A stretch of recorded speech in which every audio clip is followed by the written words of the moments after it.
पाक फौज की हिमायत में देश शहर में शानदार रैली, हज़ारे माण्हुनि जी शिरकत। सैयद नाज़र अली शाह जो जज्बाती खिताब। रिपोर्ट कर रहा है मुश्तबा खोसो।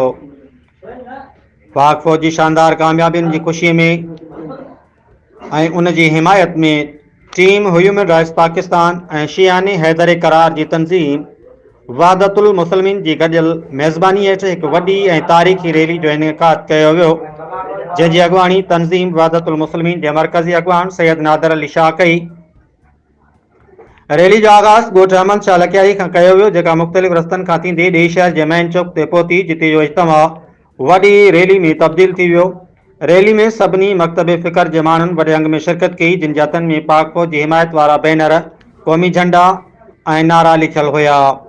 रैली में शिरकत कंदड़ अहम अॻवाननि में शामिल हुआ मोहम्मद खान खोसो, मौलाना सब्ज़ अली चांडियो, मौलाना मुजाहिद हुसैन शाह, मौलाना अयाज दलवानी, सैयद बाबा हैदर शाह, फतेह खान जमाली, अहमद खान खोसो, आबद शाह नकवी, मुमताज़ जमाली, नूर हसन खोसो, शफी मोहम्मद खोसो, खालिद रऊफ़ चांडियो, मारम खोसो। उनका सवाइ टीम ह्यूमन राइट्स पाकिस्तान ज़िले बदीन की मुकम्मल टीम बि वॾे अंग में शिरकत कई, जिनमें ख़ास तौर ते मीडिया कोआर्डिनेटर अली गुलाम खोसो, राजा अब्दुल रज़ाक पंवर, मुश्तबा खोसो, अलाह बचायो दलवानी, राजा हकीम जरवार ऐं यूसी वाइस चेयरमैन शाहिद अली खोसो।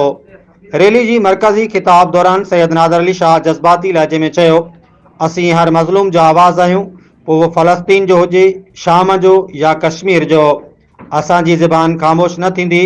तूं मोदी जेको पाकिस्तान जो पाणी बंदि करण जी धमकी थो ॾीं, यादि रखी छॾ, पाणी बंदि करण वारो यज़ीद हूंदो, जंहिंजे नाले सां अॼु बि माण्हू नफ़रत कनि था। तूं बि जल्द उन रस्ते ते हलंदे। असां पंहिंजो पाणी हर सूरत में वठंदासीं। असां पाकिस्तान फ़ौज सां गॾु बीठल आहियूं, जेका सिर्फ़ सरहद जी न पर मज़लूमनि जी मुहाफ़िज़ आहे। शाह साहब के खिताब दौरान शिरकत कंदड़नि पाक फौज ऐं शहीदनि जे हक़ में वालियाना नारा हयां, जॾहिं लबैक या हुसैन, पाक फौज जिंदाबाद, मोदी मुर्दाबाद जा नारा फिज़ाउनि में गूंजी उथिया। रैलीअ जो इख़्तिताम दुआउनि सां कयो वियो, जिते मुल्क जी सलामती, पाक फौज जी कामयाबी, फ़लस्तीन, कश्मीर ऐं मज़लूम मुसलमाननि लाइ ख़ासि दुआऊं कयूं वयूं।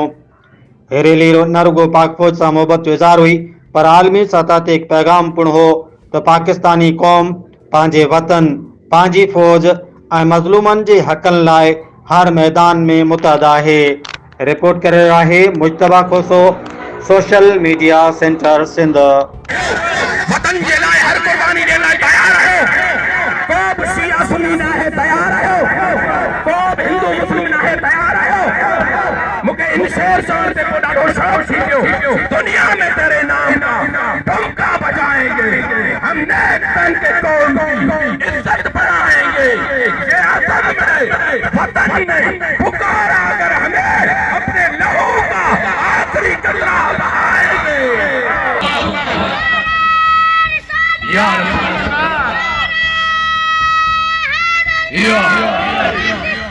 जिंदा जिंदा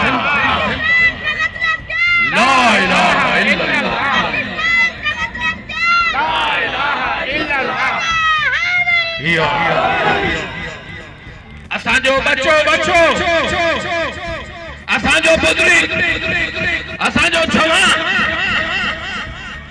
असांजो न्याय, असां सरजमीन मुमलिकत खुदादाद का कुर्बान कदा,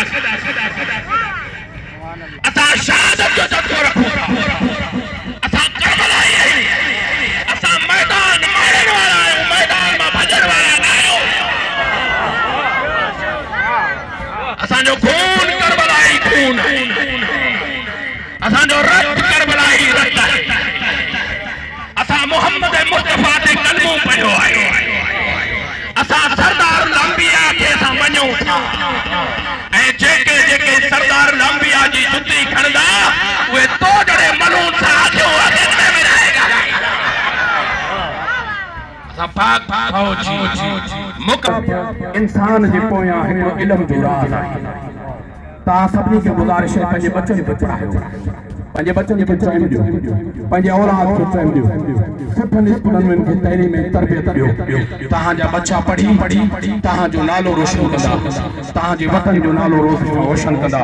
असांजे पाक फौज सां कुलो में मिलाए बीह रहंदा। जे जाहिल हूंदा कुझु न ईंदो, मुमकिन आहे किथे गुमराह थी वेंदा हुआ। गुमराही जो रस्तो नाहे, उन करे तइलीम ॾियारियो। आखिर में आऊं वरी भी हिकु दफ़ा तमाम दोस्तन जो शुक्रगुज़ार आहियां जेके असांजा बाह बेली था, असांजा साथी रहिया। फतेह खान जमाली हिन